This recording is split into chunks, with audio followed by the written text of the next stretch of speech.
the changes that you're going through, and you know, and trying to, you were telling me that. Yeah. You're not making Yeah, you know, an I'm effort. not doing some. I mean, I'm not actively trying to, it's not something you can actively do to change. You just go through the change, and hopefully, the things that you are showing to the audience, different sides of you, they will accept. You know, it's just as difficult for the audience as it is for the performer, because they are used to seeing you a certain way, so it's hard for them to accept you, you know, seeing you do different things. But if they stay with it, and if they're willing to bear with the change, they might see new things too, and things that they enjoy as much and maybe more. But for so long they saw you as one way, as the meathead character, as you said before. It would seem that you would need another vehicle almost that's on television more frequently, or a movie that's really a big hit, or something to change but I don't, it around. Yeah, no, I don't look upon a change as being that kind of an explosive thing to change, to do. To me, it's a gradual process, and over the course of many years, you see the work that comes out, and it gradually shifts around. I mean, $1 Million Infield is the first big thing I've done since you know, All in the Family. That's getting, you know, I mean, I did a series for a while that didn't last very long, but it's the first thing that's showing me a bit differently than before. Now, maybe I'll do something else again, and we'll, you know, see it go gradually. I'm also writing and directing a lot. Oh, I know, you so do that's that. that's another aspect that you know. You were doing that all along, though, too. And, Yes, and the fact but that there's more emphasis on it now than there was in the past. we have more time now. Well, it's more, yes, that's part of it, but it's also more where my energies are starting to get directed. I'm starting to think about wanting to do that more than the acting. Although I do love acting, but it's shifting a little bit. That's part of the change too. Was it frustrating for you when, I mean, work didn't come right away after All in the Family that was as successful as that particular show? You said this is the first thing you've done, really, on Well, no, television. I've done a lot of things. I mean, it's the first big thing on television since Yeah. then, you know, in primetime television since then.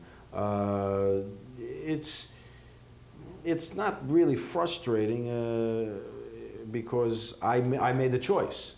You know, I made that choice to leave and to try to do other things. So it's not frustrating. I mean, it would be frustrating if somebody cut the rug out from under you and said you can't work anymore, and you're looking around, oh, where am I going to find a job? I don't know what to do. But I made the choice to leave and to pursue different things. So if it's been frustrating, I've created my own frustration, and that's, you know. But the different things that you've pursued over the last, what has it been, a couple of years since you've been on? Yeah, about 3 years. Okay, the last 3 years, the different things you've pursued, we haven't really seen the results of those. I guess maybe you'll what I'm see them. saying... You're going to see them. Like I say, the first thing you see is $1 Million Infield. That's the first. Yeah. Then hopefully this year I'm going to direct my first feature. And then you'll see something else come out. And hopefully the shift will occur then. But you seem to be a man who likes to do things and not to wait that long, I wouldn't think. And 3 years is a long time. Well, I've been working. I've done a couple of films for cable television. I've been directing. I did a Broadway show in 1980. So I mean, I'm not sitting around doing nothing, but I mean, it hasn't been things that people have seen yet. We're coming out again a little bit and showing a little bit.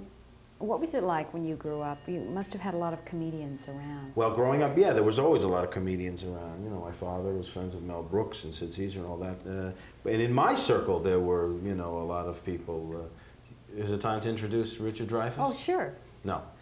He's eating a cheese sandwich. He's eating a cheese sandwich That's in the all kitchen. right. But the group that I hung around with, Albert Brooks and Richard Dreyfuss and Larry Bishop, myself, we all hung around together. So there was always that the show business crowd was around, yeah. Was there a certain amount of pressure on you just psychologically to do well in the business and to be funny yourself? Sure, I mean, yeah. I mean, to choose, first of all, to choose that business, to choose the same business as my father, yeah, of course. And you did that, and you're doing that. Yeah, and I did that, and I'm doing that, and after I'll do it more again. But after later. the success of All in the Family, is that pressure kind of alleviated now? Have you made your mark? It's alleviated to a certain degree in that I'm a little bit more accepted now on my own, you know, for myself. But I feel I haven't yet done the things I want to do. I haven't yet really expressed myself the way I'd like to express myself. And so I'm still running up against the same kinds of things. So in your eyes, there are still some rungs to go on the ladder. Oh, absolutely. And absolutely. you're not really yet the success, or whatever it is that word means. I don't view myself that way, no. I don't view myself. I've had successes, no question about that. But I view myself that I'm still reaching for other things that I'd like to do. So what will it take? What will it be? A lot of money. Somebody out there, give me $2.5, $3 million. I'll make you a film the likes of which you... How about the money for All in the Family? You're still obviously getting residuals and things, aren't you? For the Well, I reruns don't and want things to talk too? about money. I just made a joke about that. I don't want to talk about money. We must- Let's put it this way. I have enough money to eat comfortably. We don't say live comfortably because eating implies living. Because if you eat, you live. So I have enough money to sit in this house anyway. And to live well without having to work again? Oh no, I have to work. I have to work. I have to work for financial reasons. I have to work mainly for emotional reasons. I must work. It's important.